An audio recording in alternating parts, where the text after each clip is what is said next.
to start, I have got 3 coats of magnetic paint here on the wall or in the dining room, and this is the wall that eventually will be chalkboard all the way up.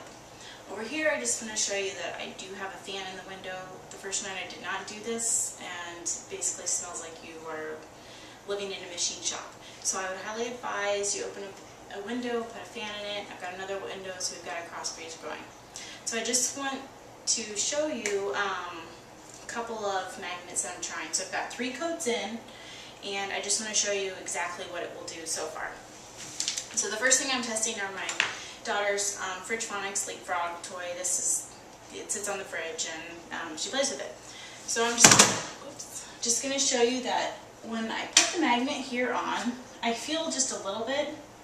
Oh, it's actually sticking, but it also falls really easy. So then the next thing I want to show you is her Batat drawing board. This also is a favorite of hers. So I'll just take one of these magnets and set it on, and it actually sticks pretty well. And it does kind of slide down a little if I push on it. So it's not sticking great. It does kind of go down. And I'll just show you one more, the kitty cat. So there you have it. That is 3 coats of magnetic paint so far. We're on our way. I can tell it's going to take a lot more. Like I said, it's really smelly, so I definitely open up the windows. And I've also been covering it with plastic at night so that the next day when we let out the cats and my daughter's walking around, none of them can either rub up on it or touch it, because it does have a kind of a gritty texture that rubs off really easily. So there you have it. We'll be back probably with 3 more. I'm back now, and I have 6 coats of magnetic paint on the wall, and it actually works pretty well. So first thing I want to do is just show you what I was using. I used the Rust-Oleum magnetic paint. I just picked this up from Home Depot, and I picked out this paint because it was there, and Home Depot is only a couple miles from my house, so it was really convenient.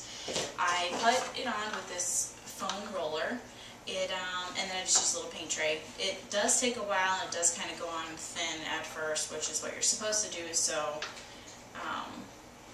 don't be alarmed if you can see through it really well, or if you feel like it's not going on. It does go on.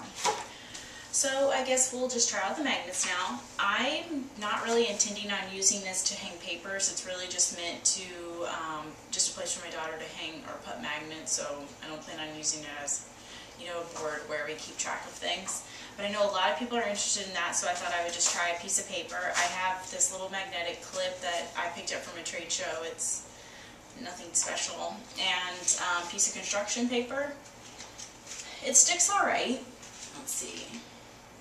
And it actually, it's kind of wobbly, so it is sticking, but it's not really secure. But that could be a combination of the fact that the paper's a little warped, and it's really not a very strong magnet.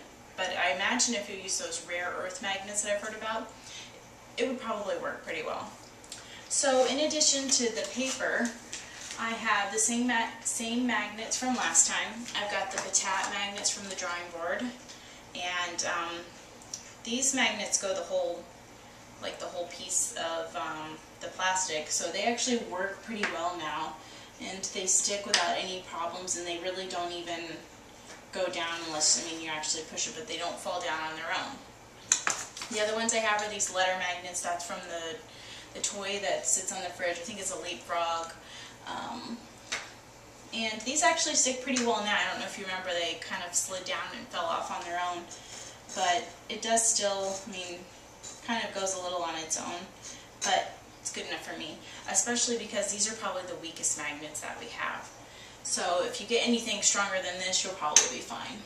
And then the last one I had to test out is just a museum painting magnet, and it sticks really well too, and that could just be because the magnet's the whole surface of the back as well. So there you have it. 6 coats, good enough for me. You may want to do more. I think I probably have about 1/3 of the can left. I did stir the can for probably 10 minutes by hand, and I had it mixed at the store earlier in the day, so it had been mixed pretty well, and you'll know when it's ready just because it will be the same consistency throughout. But when I started mixing, it's very watery on top and very thick on the bottom because all the magnetic particles have settled. So just keep stirring until it's nice, creamy, smooth texture, and you'll be good to go.